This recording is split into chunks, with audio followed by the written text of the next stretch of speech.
Welcome back. 2 videos in, you've seen how little we know of our history and how little we've explored our own planet. Today's video is about something different, something that's not in the past.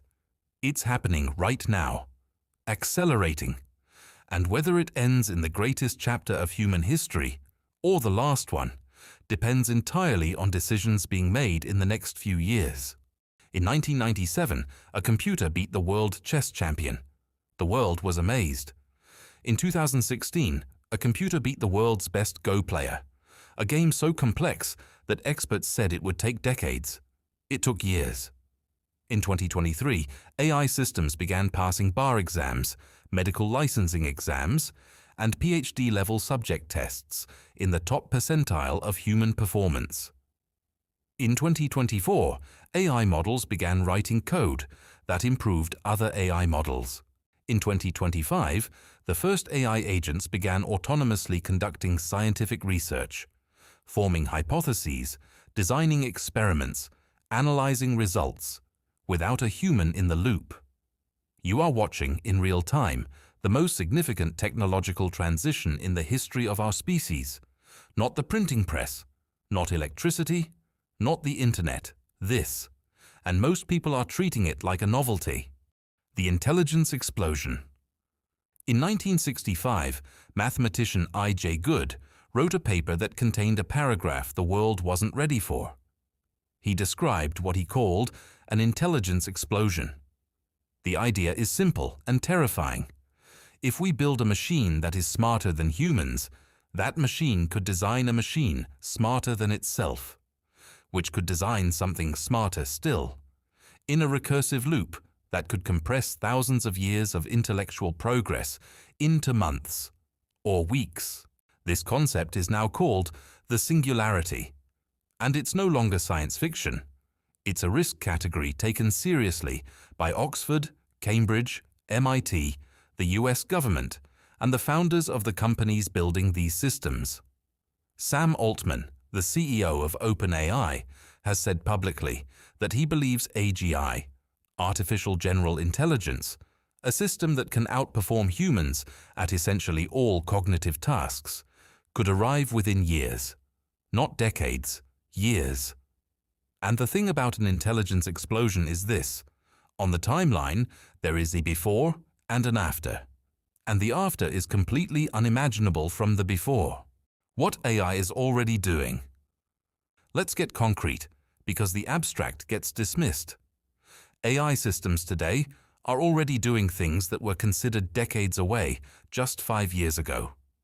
AlphaFold, developed by DeepMind, solved the protein folding problem, a challenge that stumped biologists for 50 years. Proteins are the machinery of life. Understanding their structure is the foundation of drug discovery. AlphaFold mapped the structure of essentially every known protein in the human body in under a year, work that would have taken the entire global scientific community centuries. In 2024, AI models were used to discover a new class of antibiotic capable of killing drug-resistant bacteria, bacteria that kills over 700,000 people every year and was projected to kill 10 million per year by 2050. AI found a solution in months that human researchers hadn't found in decades.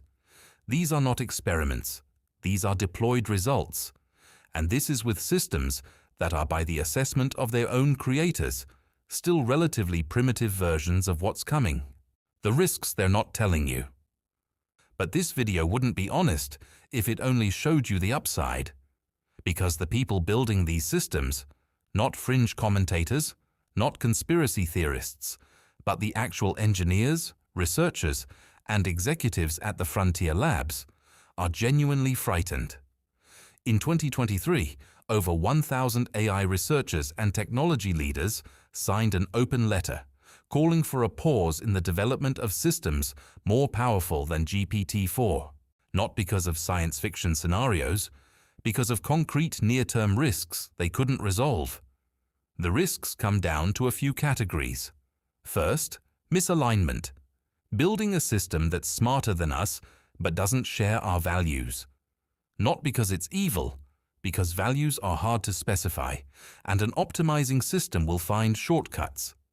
If you tell an AI to maximize human happiness, and you fail to define happiness correctly, the solution it finds might not be the one you wanted. Second, concentration of power. The most powerful AI systems in history are being built by a handful of private companies in one country. Whoever controls the most capable AI has an unprecedented advantage in economics, military capability, surveillance, and political influence. The gap between AI haves and have-nots could make every previous inequality in human history look minor. Third, and this one is subtle, meaning.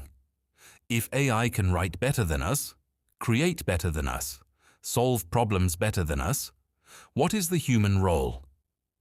This is not a distant philosophical question. Hundreds of millions of jobs are already being disrupted, and the transition is happening faster than any previous technological revolution humanity has navigated. The case for hope. But here's why I refuse to end on despair. Every significant technology in human history has been met with the same fear. The printing press was going to corrupt the young and destabilize the church. Electricity was going to destroy the natural order of day and night. The internet was going to make us stupid, isolated, and easy to manipulate. On some level, they were right. And on a deeper level, we adapted. We built laws, norms, institutions, and culture around these technologies. We're messy and slow, but humans do eventually build structures that channel powerful forces toward human flourishing. The difference this time is speed. Previous technologies gave us generations to adapt. AI is giving us years, which means the work of adaptation, legal, ethical, cultural, educational, needs to happen now. And the most important thing you can do isn't to fear the technology or blindly embrace it. It's to understand it. A population that understands AI is a population that can govern it. Demand that your leaders understand it. Learn it yourself. Because the future isn't something that happens to you. It's something you participate in building. We started this series with going back to the oldest civilizations. We went down to the deepest ocean. And now we're here, at the edge of the most consequential decision our species has ever faced. What kind of future do we build? I don't have all the answers. Nobody does. But I believe this: curious people who ask hard questions are always the ones who shape what comes next. That's why you're here. That's why this channel exists. If these 3 videos changed how you see yourself, your history, your world, and your future, subscribe. Turn on notifications. Share this with someone who needs to think differently. Because the next series is going to go even deeper. And I promise you, you are not ready for what's coming.